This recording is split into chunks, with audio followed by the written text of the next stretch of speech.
정신치료가 되게 중요해요. 범불안 장애에서. 약보다 더 중요하기도 합니다. 왜냐면은 이 불안이 굉장히 오래되면서 굳어진 거라서 인지 왜곡도 이미 내 안에 많이 패턴화가 되어 있고 불안이라는 이 정서에 많이 압도가 되어 있고 그렇기 때문에 약보다 어떻게 보면 더 근본적인 치료가 많이 됩니다. 특히나 어떤 분들한테 도움이 많이 되냐면 정말 낫고 싶다 라는 분들한테는 굉장히 좋은 치료예요. 상담치료, 분석적인 상담치료. 제가 예전에 신체 증상장애 때 말씀을 드렸는데 신체 증상장애 환자분들 중에서 또 많은 분들은 낫고 싶어 하지 않은 분들이 많거든요. 왜냐면은 내가 사실은 이런 마음속의 갈등을 억압하느라고 그게 몸으로 나타난 건데 직면하면서 이게 증상이 나아지면 내 갈등을 다시 드러나게 되니까 힘들어서 되게 아이러니하게도 이 신체 증상을 계속 고수하고 싶은 분들이 많아요. 그런 분들한테는 동기가 없는 거죠. 그러니까 상담치료, 분석적인 치료가 잘 안 된다라고 예전에 설명드렸는데 범불안 장애는 이제 그것과 비슷하게 하지만 방향이 달라서 그런 동기가 있는 분들한테는 정신치료가 되게 효과적이다. 이렇게 나와 있어요. 특히나 분석적인 치료가. 나 자신을 이해하는 게 진짜 중요합니다. 그래야지 수용할 수 있어요.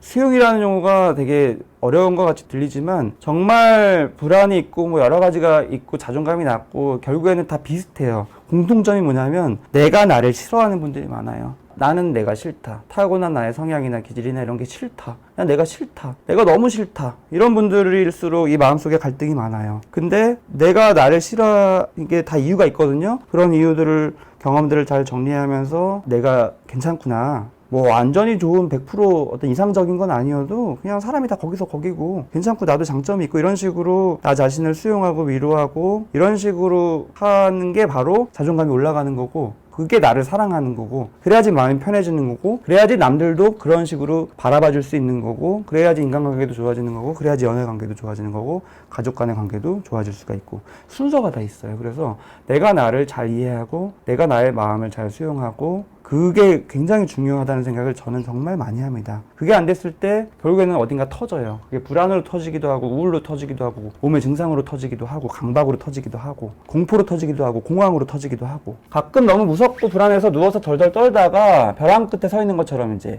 그다음에 극도에 달했을 때 현실감이 완전히 없어질 때가 있다. 예, 비현실감이라고 하죠. 이인증이라고 하기도 하고 눈은 막 크게 떠지는데 오늘이 며칠인지 아빠는 누구고 그쵸 난 누군가 또 여긴 어딘가 이런 느낌. 진압력 장애라고 하기도 하고 비현실감이라고 해요. 이인증 나에 대한 게 이제 이인증이고 나에 대한 그런 헷갈리는 거 그 다음에 내 주변에 대해서 헷갈리는 게 비현실감 그거는 그냥 하나의 증상이고 이게 있을 수 있는 질환들은 많이 있어요. 전환장애도 있고 오늘 다룬 범불안 장애나 공황장애도 굉장히 이게 흔하고 공황장애가 이런 거 되게 흔해요. 쉽게 말하면 너무 무서우면 사람이 그런 식으로 마비돼요. 역시 비슷합니다. 왜냐하면 극도의 공포를 경험할 때 내가 있는 그대로 받아들이면 안 되거든요. 방어기제예요. 나를 지키기 위해서는 막을 쳐야 돼요. 어떻게 치는 거냐면 현실 감각을 좀 줄이는 거예요. 멘붕이 사실은 보통 우리가 멘붕이라는 얘기 많이 하는데 멘붕이 나를 지키기 위해서 생기는 게 멘붕이거든요. 그대로 내가 다 느껴지면 이거 못 견디기 때문에 살짝 멘붕해야지 멍해지면서 견딜 수 있는 거예요. 그런 식으로 내 마음이 나를 지키기 위한 증상이다. 그게 어떤 질환인지는 이제 따져봐야 되는 거고 이해가 되시죠? 그 다음에 처방에 대해서는 의사분과 상의를 하고 정확하게 하시는 게 제일 좋아요. 내가 어떻게 처방을 하면 좋을지 이런 질문 하시는 분들 많은데 아무리 설명드려도 이해가 다 안 돼요. 본인 증상에 맞는 여러 가지를 고려해야 되기 때문에 의사한테 맡기는 걸 정말 권유드립니다. 그 전까지만 나를 판단하는 그냥 도구로만 삼으세요.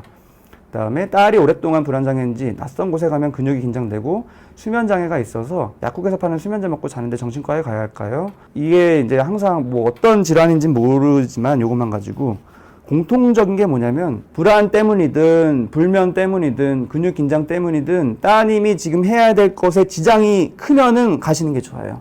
따님이 학생이든 직장인이든 또는 뭐 가정생활을 하는 분이든 내 아이 이런 것 때문에 내가 하던 거를 못하게 된다 또는 너무 힘들게 견디고 있다 그러면 가시는 게 낫습니다. 불안장애 하위 카테고리에는 여러 개 불안장애 진단 기준에 부합하는 경우에는 사회불안장애, 공황장애, 범불안장애 이런 식으로 진단 내리나요? 아니면 그냥 불안장애 진단나요? 예. 중요한 질문인데 되게 달라요. 그게 병마다 다 달라서 공부할 게 많은데 어떤 거는 겹쳤을 때 둘 다 진단하는 게 있고요. 어떤 거는 겹쳤을 때는 이게 우선순위고 이런 게 있어요. 예를 들어서 공황장애랑 광장공포증은 둘 다 겹쳐서 진단합니다. 사회불안장애랑 범불안장애 이게 겹치는 부분이 많을 수 있는데 사회불안 그 특정 상황에서만 불안하면 사회불안장애 사람을 마주하는 그 상황 하지만 사회불안도 있지만 범불안, 그냥 그 이외에도 다 불안하다. 그러면은 사회불안 장애가 아니라 범불안 장애. 이런 식으로 상위 개념인 경우가 있고 둘 다 좀 다른 개념이어서 둘 다 동시에 진단하는 개념이 있고 병마다 다 달라요. 저는 정신과를 다니고 있는데 상담을 받아봐라 권장받아서 비싼 돈을 주고 하는 분이 있는데요. 저희 고민을 말하고 싶지가 않아요. 그냥 말하기 싫은 감정인데요. 약만 복용하는 게 나을까요? 정신과에서 약보다는 상담을 권유했다면은 그거는 다 이유가 있어요. 저도 그럴 때가 많은데 그거는 상담이라는 게 더 맞는 치료이기 때문에. 근데 본인은 말하기가 싫을 수 있어요. 그렇다고 해서 약을 복용하는 게 치료법은 아니에요. 그냥 말을 하기 싫은 거죠. 근데 말을 하기 싫은 것도 본인의 마음이고 되게 중요한 컨텐츠예요. 내가 왜 말하기 싫을까? 다 이유가 있습니다. 의사에 대한 신뢰가 안 갈 걸 수도 있고요.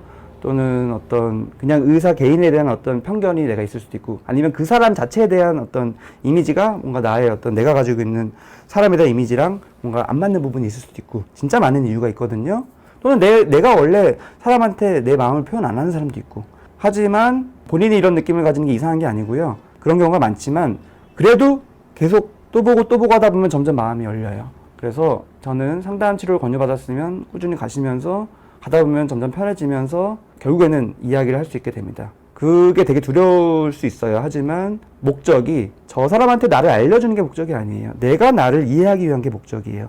보통 인간관계랑은 많이 다릅니다. 의사와 환자 관계는 그냥 나 중심적이에요. 내가 나를 이해하기 위해서 돕는 사람일 뿐이라서 상담에서 제일 중요한 요인은 치료자보다도 더 중요한 건 그 내담자 자신이에요. 내 마음이 어떻게 준비가 되어 있고 나를 들여다보고 싶은 마음이 있냐 없냐, 그 능력이 있냐 없냐, 그 말하기 싫은 거를 조금씩 마음을 열 수 있냐 없냐, 요 차이거든요. 그러니까 본인이 이상한 건 아니고 많이들 그러시는데 결국엔 시간이 좀 필요하다, 조금 지속해 보면 좋겠다는 말씀을 드리고 싶습니다. 의사 선생님한테 어디까지 솔직해야 되나요? 이거 되게 중요한 질문인데 뭐 취조하는 거 아니에요. 내가 하고 싶은 만큼 하면 돼요. 내가 미리 마음을 정할 필요도 없어요. 마음 가는 대로 하시면 돼요. 처음에는 한 50%만 솔직하다가 또 얘기하다 보면 점점 수위가 올라가기도 하고, 또 수위가 너무 올라가면 또 내가 너무 괴로워서 또 살짝 내리기도 하고, 그걸 내가 하기도 하고 의사가 상담하면서 미묘하게 섬세하게 그 수위를 조절해 주기도 합니다. 그래서 본인이 고민하는 거 이상한 거 아니고요. 다 마찬가지예요. 그리고 그 수위 조절 자체도 중요한 컨텐츠예요. 내가 이 부분을 왜 솔직하고 싶지 않을까? 또 반대도 있어요. 나는 왜 이 부분을 솔직하게 자꾸 털어놓고 싶을까? 다 이유가 있고 그 부분을 또 하나의 상담의 소재로 또 삼게 됩니다. 더 좋은 약, 더 나쁜 약 이게 정해져 있는 게 아니라 정말 많은 것들을 판단해서 합니다. 그래서 처방을 어떻게 하냐에 집중하기보다는 내가 나의 질환이나 나의 마음을 어떻게 이해하는지에 집중하시는 걸 정말 권유드리고, 그래서 저는 그 앞에 부분을 되게 자세하게 설명드리는 거예요. 그러면은 지금까지 시청해주셔서 감사드리고요. 또 다른 주제로 다시 오겠습니다.